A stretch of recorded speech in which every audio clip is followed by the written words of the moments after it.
वंदे पुरुषोत्तमम। देवघर धाम, जहाँ परम दयाल 1946 2 सितंबर को हिमायतपुर पाबना वर्तमान बांग्लादेश से छोड़ करके ठाकुर जी देवघर धाम आए थे, जहाँ ठाकुर जी उठे थे बड़ल बंगलो। वहाँ की एक छोटी सी घटना है और वो घटना आधारित है यतियों से। हम लोग जानते हैं कि देवघर आश्रम में यति आश्रम भी है, यति लोग वहाँ रहते हैं। तो सबसे पहले वहाँ केवल बड़ल बंगलों के अलावा कोई भी घर नहीं था, तो वहाँ पे यतियों के रहने के लिए एक टेंट लगाया गया था और जहाँ टेंट लगता था वहाँ एक बल्ब भी व्यवस्था किया जाता था। तो यति आश्रम में वहाँ ठाकुर जी का एक नियम था, प्रत्येक दिन यतियों से बात करना, वहाँ पे सुबह उठ के वहाँ पे आके बैठना। तो ठाकुर जी हर दिन की भांति वहाँ बैठते हैं और यतियों के लिए जो टेंट लगा करके जो व्यवस्था किया गया था उसके ऊपर एक बल्ब भी वहाँ लगाया गया है, खम्बे जैसे डंडा वहाँ पे गाड़ के उसमें बल्ब लगा के रखा है ताकि वहाँ पे रात में ज्योतियों के लिए रोशनी बना पाए। तो ये वहाँ पे रोशनी के लिए ये लगाया गया, लेकिन कई दिन ये देखा गया कि उस समय से दिन उजाला हो जाने के बावजूद भी उस बल्ब को बंद नहीं किया जाता था। हमारे जो शिष्य बरदा है, शिष्य ठाकुर के जो ज्येष्ठ आत्मज, तो बरदा को ये अच्छा नहीं लगता था कि खाली खाली जो लाइट जल रही है और ये बेकार वेस्टेज हो रहा है। बरदा को कभी भी वेस्टेज अच्छा नहीं लगता था, तो उन्होंने कई दिन स्वयं बंद किया।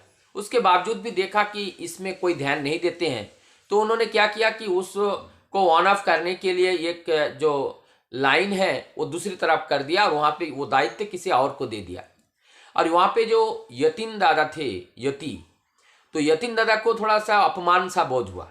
उनको लगा कि इन्होंने ऐसा यहाँ से हटवा दिया और अपने हिसाब से ये बंद करते हैं और खोलते हैं, तो उनका थोड़ा अपमान सा लगा। ठाकुर जी प्रत्येक दिन की भांति यति आश्रम में आते हैं, उन लोगों से बातें करते हैं। यतींदा ने इस बात को ठाकुर जी के सामने रखे और रखने के बाद यतींदा कह रहे हैं कि यह कितना गलत काम किया। इस बात को ठाकुर जी से बोले। ठाकुर जी को जब ये बात पता चला, ठाकुर जी ने बरदा को बुलाया और बरदा ने जब कहा कि यहाँ पे ऐसी स्थिति है जो मैंने पूर्व बताया कि ये समय से बंद नहीं होते हैं, इसलिए मैंने बंद करने का व्यवस्था किया। ठाकुर जी ने बोला तो ठीक है, इसमें कौन सी बड़ी गलती है, तो ठीक किया है बड़ खोखा ने। ठाकुर जी बरदा को बड़ खोखा बोलते हैं, ठीक किया है। तो ये जो उसके बाद वो यतींदा फिर बोल रहे हैं मुझे समझ में नहीं आ रहा है। ऐसा जब 2-3 बार उन्होंने कहा कि मुझे समझ में नहीं आ रहा है, ठाकुर ने अपने गाल में खुद अपने आप चाटा मारा, थप्पड़ मारा अपने गाल में और मार करके खूब क्रोधित हुए, खूब उदास हो गए ठाकुर जी। फिर ठाकुर जी जब इस बात को उन्होंने नहीं माने, बरदा भी वहाँ पे थे, तो वो उठ के चलने लगे। उस समय जो खड़े घर और जो पार्लर सब कुछ भी निर्माण नहीं हुआ था, ये एकदम शुरुआती दौर की बात है। तो जब ठाकुर जी उठ के जाने लगे तो उस समय यतींदा की और थोड़ा बरदा नाराज हो गए और बरदा गिड़गिड़ाते हुए बोलने लगे, सब यति बन गए, सब यतिगिरी दिखा रहे हैं। ऐसी बात जब ठाकुर जी के पास पहुंची, ठाकुर जी के कान में पहुंचा, ठाकुर जी नाराज होके, हाँ ठाकुर जी इसमें बीच में कहा कि अब मैं जा रहा हूँ, सब छोड़ के तुम लोग रहो, मैं जा रहा हूँ। ऐसे कह के ठाकुर जब आगे तेज चलने लगे, ठाकुर जी जब चलने लगे, ठाकुर जी जहाँ बरदा जानते थे, ठाकुर जी जहाँ एक बार छोड़ते हैं वहाँ वापस नहीं आते हैं। तो ठाकुर जी ने बड़े दुखी मन से गुस्सा होकर के यति को बोलने लगे, बड़े यतिगिरी करने लगे। ये बात जब ठाकुर जी के पास गए, ठाकुर जी क्रोधित हो गए, हो करके बरदा को गुस्सा करने लगे और बरदा को मारने लगे। तब वहाँ पे थोड़ा सा शांत किया, वहाँ पे कुर्सी दिया गया, ठाकुर जी वहाँ को बैठाया गया और बरदा वो मार भी खाया और खड़े खड़े वहाँ पे ठाकुर जी को हवा देने लगे। जब क्रोध जब शांत हुआ और वहाँ पे यतींदा जाकर के अपना दोष वो समझ गए, दोनों आंखों से उनकी आंसू आ रही है, ठाकुर जी के पैरों के पास जाके वहाँ बैठ गए।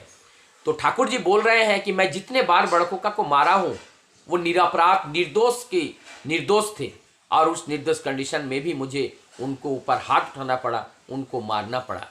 लेकिन बड़खोखा को बिंद मात्र से इससे कोई लेना देना नहीं था कि उनको मार खाना पड़ रहा है नहीं खाना पड़ रहा है। उनका एकमात्र उद्देश्य था किस तरीके से मैं अपने गुरु को संतुष्ट करूं, किस तरीके से मैं अपने गुरु को सुखी करूं। तो जीवन में जो गुरु को सुखी करने के लिए अपने जीवन को आगे बढ़ा के रखता है और गुरु के लिए ही जीवन जीता है, उसका जीवन की जो गुरुत्व है वो बढ़ जाता है। जैसा ही हम लोगों ने देखा सत्संग जगत में बड़खोखा, शिष्य बड़दा, ज्येष्ठ आत्माज एवं भक्त प्रवर विभिन्न नाम से हम बड़दा को जानते हैं।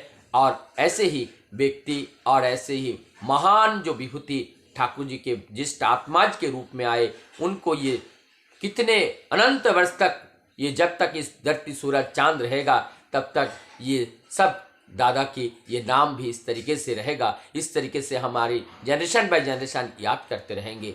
और हम लोगों को इससे सीख लेना है कि हमारे जीवन में कोई भी चीज़ वेस्टेज नहीं होने देना है, उनको सुरक्षित करके रखना हमारा कर्तव्य है और गुरु को रक्षा करके चलना ये हमारा जीवन का सबसे बड़ा धर्म है। वंदे पुरुषोत्तम।